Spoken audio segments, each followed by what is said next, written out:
the Sozo Farm and Garden, and we're on a tour today. Today is July the 9th, is that right? July the 9th. So this is our 50-foot greenhouse right here.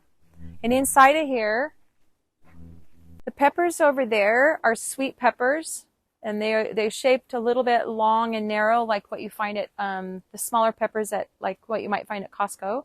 These are poblanos, mostly used for chili rellenos and things like that. And this is a peach tree. It's its first year, so it's a baby. And this over here is our jalapenos. And look at these beautiful purple flowers on, I've never seen purple flowers on a jalapeno, but that is a purple jalapeno right there.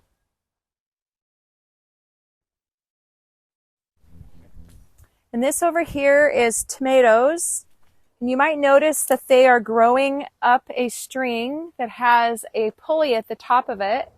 The reason we have that is so that as the tomato grows tall, it will go way up like that. We can lay them down and get more length out of them as the season goes on. And this side here will go all the way up there by the time the season is over. You can see already that we have a lot of tomatoes growing in bunches like this. And as these grow up, you'll find bunches and then another bunch and another bunch like that. The reason that we've taken all the leaves off the bottom is because we're wanting them to be planted closer so we can get more of a crop, a bigger crop. If you notice here, we have a hammock that's holding the tomatoes. That's because these are going to get very, very heavy and they will break the limbs off of the tomatoes. So these hammocks will hold the tomatoes from breaking the limbs off. Right here, there's several of them down here. These are, there's 7 tomatoes in this one little area and one branch. That's a lot of tomatoes. Here's some difference too. These are indeterminate tomatoes, which will grow like a vine. And these are bush tomatoes, which are Rama tomatoes, which is like what you would use for sauces. And these grow more bush-like, and they won't get as tall. And then over here, you'll notice a leaf. This leaf is very different from this leaf. You see these 2 leaves? This is a brandy vine, and this is like a traditional tomato. They're very different in their style of leaves, and they're a little bit different in how they grow.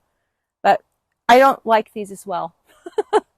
I like these better. As you can see, these are producing way better. So let me come over here and I'll show you the watermelon.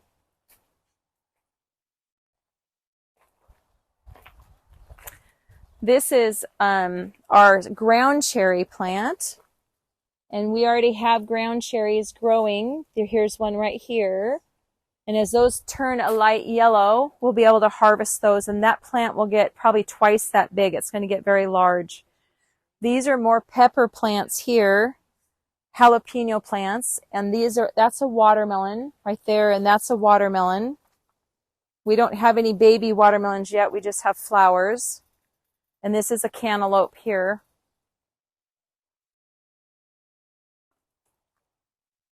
What you see these ladies doing right here is they're actually pollinating the flowers. They're tapping it like this, and that shakes the flowers. You see Nancy doing and Elisa doing. That's because we don't have a lot of bees that come into the greenhouse, but that helps them pollinate. That's how all of these were pollinated for all these tomatoes. And these down here are Thai basil, which is used a lot in Thai food. And trying to think of what other country uses that style of basil. Anyway, and then this is your Genevieve basil or sweet basil. We've already gotten 2 crops off the basils. They've done really well. And these big pom-pom flowers, these are pom-pom marigolds, but you're seeing these big flowers. That's what those are called. I was wondering about those. Yep. And that's Louisa that you see right back there that just asked that question. That's Louisa. Okay, we're going to go outside now. So this over here is, this is potatoes, and this is russet potatoes. Russet potatoes are indeterminate potatoes. They will continue to produce as you keep hilling them up. They just keep going and going. These 2 rows over here have already been harvested and replanted. They were a yellow variety and a red variety, and we'll harvest our second crop probably the 1st of October-ish. And these right here are shallots. They look like they need water. And this row right here is onions, and you see that their tops have been cut off, and the reason is if you look down here, the bulb is growing. It's getting bigger and bigger and bigger.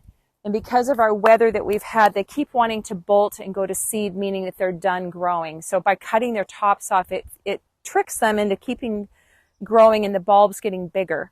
And I don't know if you know this about onions, but every layer on an onion is a leaf or a stem that it's shot up. So the more stems that it shoots up and you cut off, the bigger your bulb will be and the more layers. These are green beans in here. We had to replant the green beans, and I'll be really honest with you, these green beans don't look very good. They should be lush and dark green, and they're not. And I'm going to bring out some nitrogen and put on them because they don't look very good. They need more nutrition. We did replant, but this didn't even take here. We've had a hard time with green beans this year. They didn't germinate well. I think our season with the hot and cold, we just had a really hard time. It is flowering. We are getting those, but they should be lush and green, and they're not. So, and these are cucumbers. You can see right here, there's baby cucumber right there.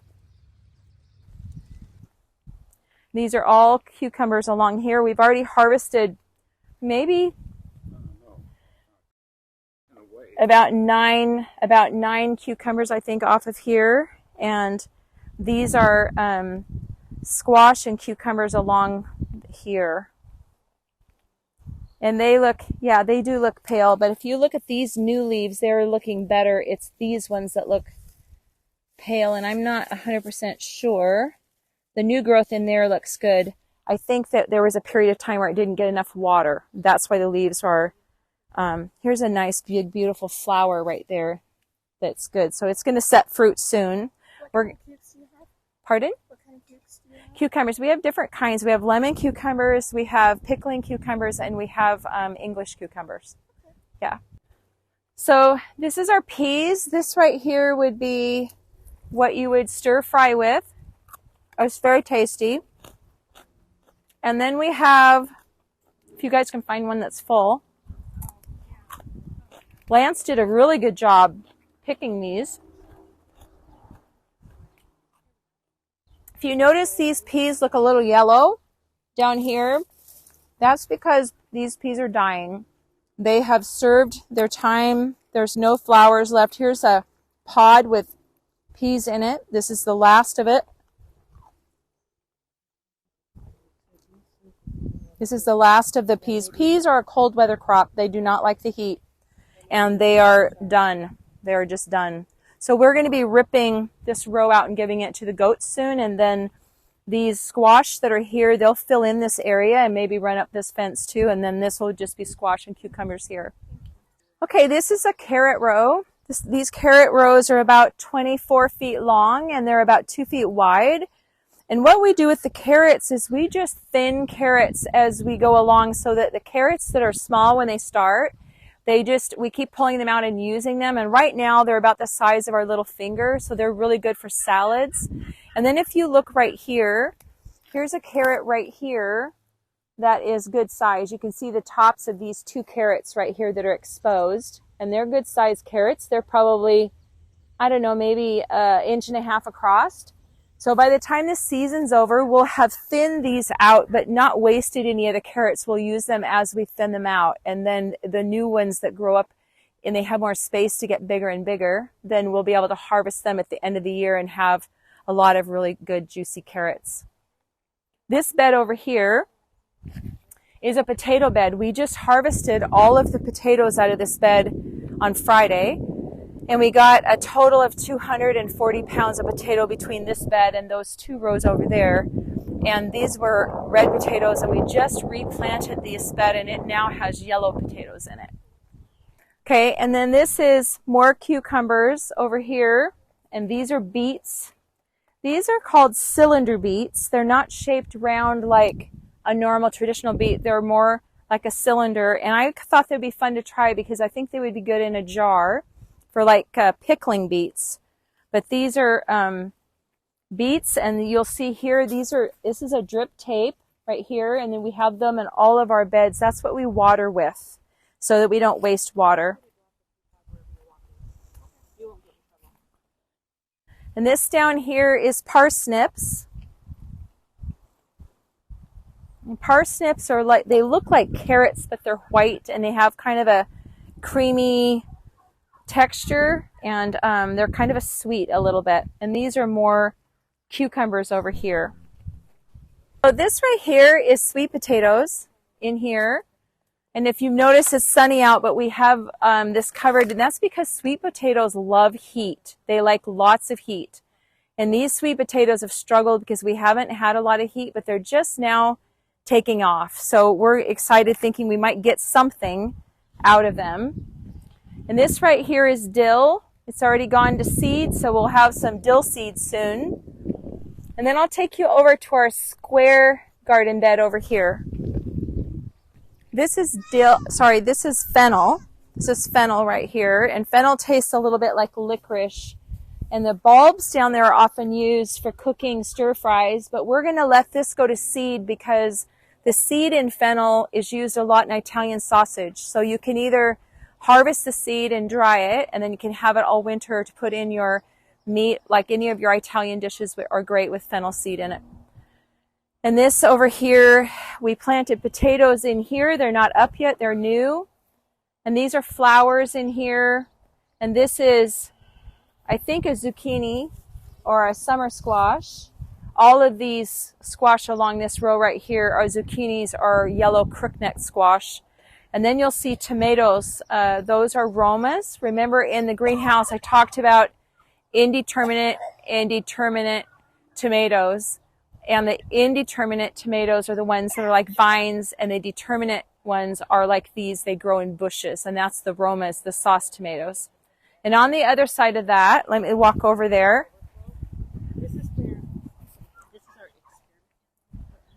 So this over here is eggplant. These are eggplant in that row right there. And that's celery right there. And pepper.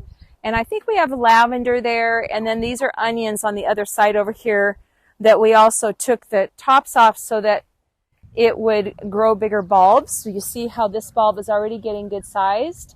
And it's already got a new shoot coming up, which we'll cut off in a little while. And then the bulbs will get even bigger and bigger. So we're anticipating having some pretty big onions because of this. So it's only the middle of July. We still have a good month and a half left. So we should be able to get some good sized onions out of it. Okay, so we have different kinds of corn here. See the really tall corn? That's later corn. And some of this shorter corn is corn that's going to be ready sooner. Like here's a short stalk right here. And this is silk right here. And this is tassels. And as these tassels, these little brown pieces right here, they fall down on that silk. And that's what pollinates the corn cob. Every kernel of corn on a corn cob has to be pollinated by these little brown things falling off and hitting the silk. It's a very intricate way that God designed corn. But this is the corn patch. And Jeff Campbell is in charge of the corn patch, and he's done a stellar job getting the corn ready. And it probably won't be a couple weeks, and we probably will be able to harvest some of the corn. So, and that's pretty good for being in the middle of July. So anyway, we water it every night, and it has, it's done beautifully. So thank you for coming on our tour today. It's been really nice. It's a beautiful day, and it's been really fun working in the garden together as a team. So thank you.